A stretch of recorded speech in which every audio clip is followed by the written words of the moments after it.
Bagaimana hukumnya orang yang bekerja di perusahaan IT yang membantu bank agar aplikasi dalam sistem bank berjalan dengan lancar? Saya takut harta dan gaji saya termasuk harta yang haram karena membantu sistem ribawi.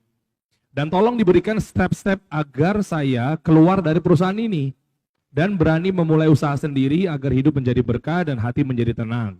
Karena harta yang saya berikan bukan untuk saya sendiri, melainkan untuk keluarga dan orang lain. Terima kasih Ustaz. Fadhal Ustaz, barakallahu fikum.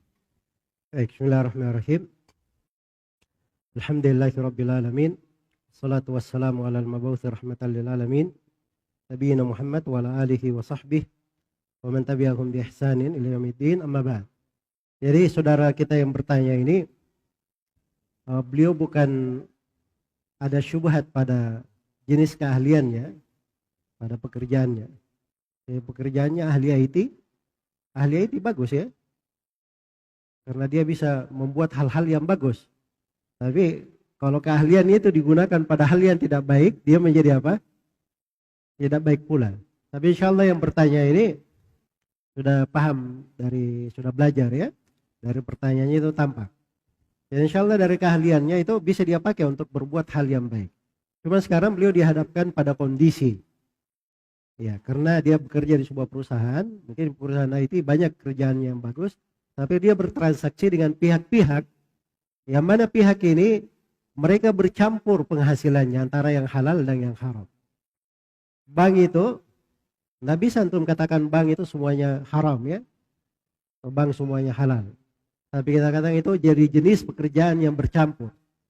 Karena di transaksi bank ada yang boleh, nggak ada iskal di situ, nggak ada masalah sama sekali.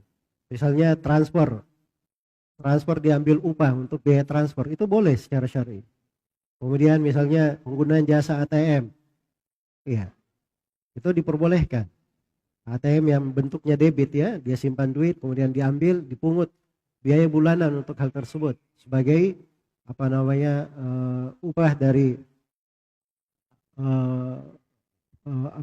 perawatan ataupun pengelolaan, ya, dan biaya administrasi ATM-nya dan seterusnya. Itu nggak ada masalah ya, nggak dipermasalahkan. Demikian pula kalau di bank itu ada transaksi yang kaitannya dengan bisnis yang bagus, jual beli investasi yang bagus, itu juga nggak dilarang. Yang dilarang itu muamalah riba, yang dilarang. Ya, memberi pinjaman, dia ambil tambahan di atas pinjaman. Kalau dia investasi, harus dijamin investasinya, bahwa investasinya harus untung. Nah, itu bukan pebisnis. Kalau pebisnis mau investasinya dijamin, ya, itu namanya berlaku zalim atas orang. Dia mau menang sendiri saja. Padahal bisnis itu semua orang tahu. Mungkin untung, mungkin rugi. Nggak ada yang dijamin di situ. Masa ketika ada resiko dia suruh orang yang menanggung, dia tidak mau nanggung apa-apa. Nah itulah bentuk-bentuk riba namanya. Bentuk-bentuk riba. Jadi kalau ada bentuk riba seperti itu, hal yang seperti itu tidak diperbolehkan. Karena itu saya dalam bentuk muamalah yang seperti yang ditanyakan tadi, itu memang ranah syubhat bagi si penanya. Ya kalau inisiatifnya dia punya solusi lain, dia ingin bekerja misalnya mencari hal yang baik untuk dirinya, dia bisa pilih klien atau dia pilih customer yang bagus untuk dia sendiri secara pribadi, maka itu lebih baik untuk dirinya. Ya, wallahu ta'ala alam. Berarti resign Ustaz. Hah? Resign. Nah, saya nggak mau bilang resign pada hal-hal yang seperti ini. Saya kan dia bilang kalau mau bikin dirinya untuk dirinya sendiri usaha pribadi, saya doakan supaya diberi kelancaran. Itu tentunya lebih bagus. Tapi kalau saya suruh resign juga saya nggak berani untuk berkata seperti itu. Iya. Saya pernah tanya guru saya Syekh Shalal Fauzan. Ini supaya antum kasih saya kasih gambaran ya, bagaimana menjawab pertanyaan-pertanyaan itu. Kadang saya melihat sebagian orang menjawab pertanyaan itu jawabannya terlalu sadis menurut saya. Iya. Ada Ustaz, ya langsung nyuruh resign juga ada Ustaz. Sangat jauh dari rahmat agama ini. Iya. Apa hukum gini? Kamu keluar, jangan di situ. Ya masalah keluar itu gampang. Tapi kadang melekat pada dia ada keluarganya, ada hal yang lain. Itu kan diperhitungkan semua oleh orang yang menjawab. Nggak sembarangan gitu. Jadi saya tanya ke guru saya Syekh Shalal Fauzan, apa hukum pajak yang diambil oleh negara? Jawaban beliau itu cerdas. Ya, penuh fikih jawaban beliau. Ini gawat juga ya saya ini ya. Saya jadi membocorkan pertanyaan pribadi. Apa Ustaz? Nanggung Ustaz, nanggung. Gimana Ustaz? Ya, jadi beliau bilang gini ke saya.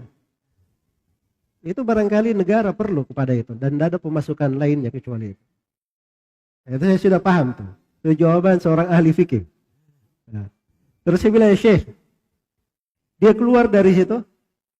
Kata beliau, kalau misalnya dia langsung keluar berbahaya untuk diri ya, itu jangan dia keluar. Dia kerja aja dulu. Sampai hilang bahaya itu, dia bisa berdiri sendiri baru dia keluar. Nah, itu bijaksana itu. Orang yang memperhitungkan. Beliau bilang karena saya khawatir kalau dia keluar, itu akan membahayakan diri dan keluarganya. Kalau dia langsung keluar. Coba bayangkan aja, dia tahu ini nggak boleh. Tiba-tiba hilang saya. Terus tidak ada penghasilannya. Dia mau makan apa? Apa yang diberi makan untuk keluarganya? Mungkin akan menjatuhkan dia ke dalam bahaya lebih besar.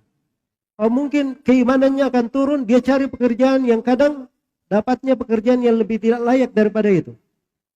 Nah, ini juga kadang tidak dipikirkan oleh sebagian orang yang yang menjawab itu. Jadi maksud saya pertanyaannya sebenarnya ini pertanyaan tambahan ya. Dan saya sangat berharap tidak dapat pertanyaan itu tadi. Tapi Jerry ini pemain pinggir jurang. Saya biasa juga diajak-ajak ke pinggir jurang. Kan biar Ustadz keluar gitu kan. Jadi dalam artian banyak yang mungkin belum difahamin Ustadz. Sementara kan Islam itu moderat, tengah-tengah Ustadz ya. Iya, sangat lahir. Mempertimbangkan maslahat mudarat, Masya Allah. Ayo Ustadz, jazakallah.